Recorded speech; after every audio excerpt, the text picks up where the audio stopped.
നമുക്കിനി ആകെ അവശേഷിക്കുന്നത് 20 മിനിറ്റ് മാത്രമാണ്. സമയം തീർന്നു.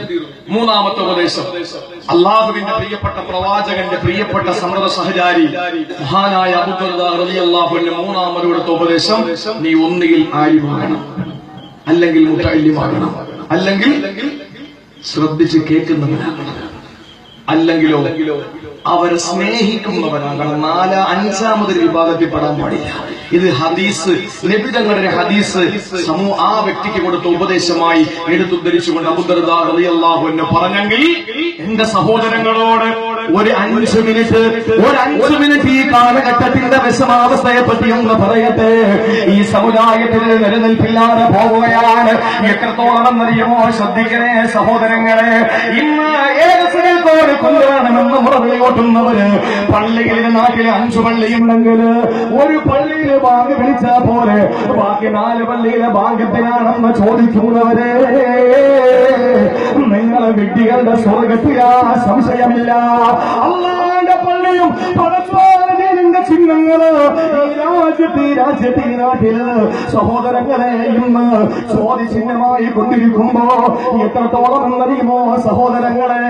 മുസ്ലിമാണോ അവനെ കൊല്ലാനോ തിന്നാനോ കടിച്ചു വീഴാനോ കച്ചകെട്ടി ഇറങ്ങുമ്പോ ഇവിടത്തെ പാവപ്പെട്ട ഹൈന്ദവ സഹോദരങ്ങളെ പറ്റി പറയുന്നതല്ല. അവര് പാവങ്ങളാണ്, പച്ചപ്പാവങ്ങളാണ്. ഇവിടെ എന്തുകൊണ്ടാണ് മുസ്ലിം ഹിന്ദു എന്ന ഒരു ചെറിയ വ്യത്യാസം ഇവിടെ വരുത്തിയതെന്നറിയോ? അത് കൊളോണിയൽ ചിന്തയാണ്, ബ്രിട്ടീഷുകാരന്റെ കൊളോണിയൽ ചിന്തയാണ്. ഇവിടെ മുസ്ലിമീങ്ങൾ ഭരിച്ച സമയത്ത് ഇവിടെ ഹിന്ദുക്കൾക്ക് ഇരുണ്ട യുഗമായിരുന്നു എന്ന് ബ്രിട്ടീഷുകാരാണ് പാവപ്പെട്ട ഹിന്ദുക്കളുടെ മനസ്സിലും മന്ത്രമോടി കൊടുത്തത്. അന്ന് തുടങ്ങിയതാണ് സഹോദരങ്ങളെ നമ്മൾ തമ്മിലുള്ള പ്രശ്നങ്ങള്. അതാണ് സഹോദരങ്ങളെ ബാബരി മസ്ജിദിന്റെ ധ്വംസനമായി മാറിയത്. അതുകൊണ്ടാണ് പ്രിയപ്പെട്ട സഹോദരങ്ങളെ, ഇന്നും എന്റെ പ്രിയപ്പെട്ടവരെ, വിഭജനത്തിന്റെ പേരിൽ ഇന്ന് ഈ സമുദായം അനുഭവിക്കുന്ന പീഡനം എത്രയാണ്, സഹിക്കാൻ നമുക്ക് കഴിയുന്നില്ല. ഒന്നോർത്തോ, ഈ കാലഘട്ടം എത്രത്തോളം മോശമായി കൊണ്ടിരിക്കുമ്പോ നമ്മളെ ഭരിക്കാൻ എല്ലാവരെയും ഒരുപോലെ കാണാൻ തീരുമാനിക്കേണ്ട, എല്ലാവരെയും ഒരുപോലെ തന്നെ കാണണമെന്ന് ചിന്തിക്കുമ്പോ അതിന്റെ കടക്കി വെച്ച് ആ ഒരു ചിന്ത മാറ്റി വെച്ചുകൊണ്ട് ഏകപക്ഷീയമായിട്ട് തീരുമാനങ്ങൾ എടുക്കുന്ന ഭരണകർത്താക്കളുടെ മുമ്പിൽ ഞാനെന്ന് പറയുകയാണ്. എന്തിനേറെ മുസ്ലിം സ്ഥാപനങ്ങളിൽ പോലെ കയ്യേറ്റം നടത്തുമ്പോ, മുസ്ലിം സ്ഥാപനങ്ങൾ പോലും അടച്ചുകൂട്ടാറുള്ള മറുപടി കൂട്ടുമ്പോ എനിക്ക് പറയാറുള്ളത് പ്രിയപ്പെട്ട സഹോദരങ്ങളെ, അല്ലാഹുവിന്റെ റസൂൽ പറഞ്ഞ ഒരു ഹദീസാണ്. ആ ഹദീസ് ഒന്ന് വ്യക്തമായി കേൾക്കണേ. യുരിദില്ലാഹു ബിഹി ഖൈറൻ യുഫഖിഹു ഫിദ്ദീൻ. അല്ലാഹു ഒരാളെ ഇഷ്ടപ്പെട്ട് കഴിഞ്ഞാ, ഒരാളെ റബ്ബിനെ ഇഷ്ടപ്പെട്ട് കഴിഞ്ഞാ അവനെ എംപിയാക്കുമെന്നല്ല, അവനെ എംഎൽഎ ആക്കുമെന്നല്ല, അവനെ മന്ത്രിയാക്കുമെന്നല്ല, അവനെ ചീഫ് ജസ്റ്റിസ് ആക്കുമെന്നല്ല, അവനെ ഗവർണറാക്കുമെന്നല്ല, അവനെ വാർഡ് മെമ്പറാക്കുമെന്നല്ല, പഞ്ചായത്തിന്റെ പ്രസിഡന്റ് ആക്കുമെന്നല്ല, അവനെ ഏതെങ്കിലും ഒരു ഉത്തരവാദിത്വം ഏൽപ്പിക്കുമെന്നല്ല. നിബിധങ്ങൾ പറഞ്ഞു, അവനെ ആരെങ്കിലും അല്ലാഹു തആല ഡോക്ടറാക്കുമെന്നല്ല, വക്കീലാക്കുമെന്നല്ല, അവനെ അല്ലാഹു തആല എഞ്ചിനീയർ ആക്കുമെന്നല്ല. ഒരാളോട് പടച്ചവനെ സ്നേഹം വന്നാൽ നിബിധങ്ങൾ പറയുന്നു, അവനെ അല്ലാഹു തആല ദീനില് ഒരു ഇൽമുള്ളവനാക്കുമെന്നാണ്, ദീനിന്റെ നിയമങ്ങൾ പഠിച്ചവനാക്കുമെന്നാണ്. അതിന് തലയെക്കെട്ട് വേണമെന്ന് പറയുന്നില്ല. ഇവിടെ തലയിൽ കെട്ടുള്ളതിനോടൊപ്പം തന്നെ സമൂഹത്തിന് ഏറ്റവും നല്ല പ്രതിബദ്ധതയോടെ സമൂഹത്തിന് ബഹുസ്വര രാജ്യത്ത് നല്ല നിലയിൽ ജനകീയ പ്രവർത്തനങ്ങൾ നയിക്കാൻ കഴിയണം. സഹോദരങ്ങളെ, പള്ളിയിലെ മിമ്പറിൽ നിന്ന് ഖുതുബയോടുമ്പോ തന്നെ സമൂഹത്തിന്റെ മുമ്പിൽ നിന്ന് ജനങ്ങൾക്ക് വേണ്ടി പ്രവർത്തിക്കാൻ കഴിയണം. ഞാൻ പറയുന്നു, ആദരവായ പ്രവാചകനെ പഠിപ്പിക്കുകയാണ്, ഒരാളെ അല്ലാഹുവിന് ഇഷ്ടപ്പെട്ട് കഴിഞ്ഞാൽ അവനെ പണ്ഡിതനാക്കുമെന്നാണ്. എന്നിട്ട് നബിതങ്ങൾ പറയുന്നു, ഇന്നമാന ഖാസിം, ഞാനാണ് ഓഹരി തരുന്നത്, ഞാനാണ് ഓഹരി ചെയ്യുന്നത്. വല്ലാഹു യൂതി, അത് കൊടുക്കുന്നവരെ പടച്ചവനാണ്. എന്നിട്ട് നബിതങ്ങൾ പറയുന്നു, വലൻ തസാല ഹാദിഹിൽ ഉമ്മത്തു ഖായിമതൻ അലാ അംരില്ലാഹ്. അല്ലാഹുവിന്റെ കൽപ്പനകൾ അനുസരിക്കുന്ന ഒരു സമൂഹമുണ്ടായാൽ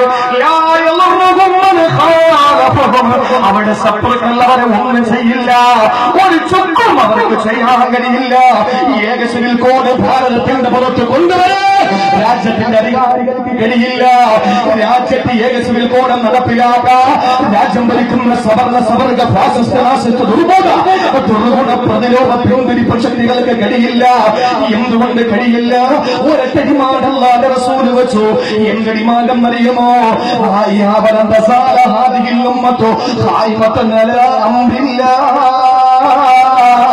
മുസ്ലിം യുവാക്കളെ, നിങ്ങൾ പെണ്ണിനടിമപ്പെട്ടു പോയാൽ, കണ്ണിനടിമപ്പെട്ടു പോയാൽ, കഞ്ചാവിനടിമപ്പെട്ടു പോയാൽ, പണത്തിന്റെ പിന്നാലെ പടക്കം പാഞ്ഞു പോയാൽ അള്ളാഹുവിന്റെ ദീൻ ഇവിടെ ശാശ്വതമാണെന്ന് കരുതിക്കൊണ്ട ഒരു സമൂഹം അള്ളാഹുവിന്റെ കൽപ്പനകൾ അനുസരിച്ച് ജീവിക്കാൻ തയ്യാറായ നബി ഞങ്ങൾ പറയുകയാണ്,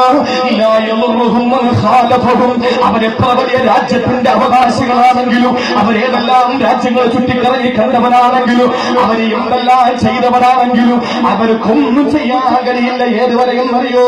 5 കൊല്ലം ഭരണം കഴിയുമ്പോ ഇറങ്ങും വരെയല്ല, വീണ്ടും 5 കൊല്ലം ഭരിക്കാനും ഭരണകാലത്തുമല്ല. റസൂലുള്ളാഹി പറയുന്നു,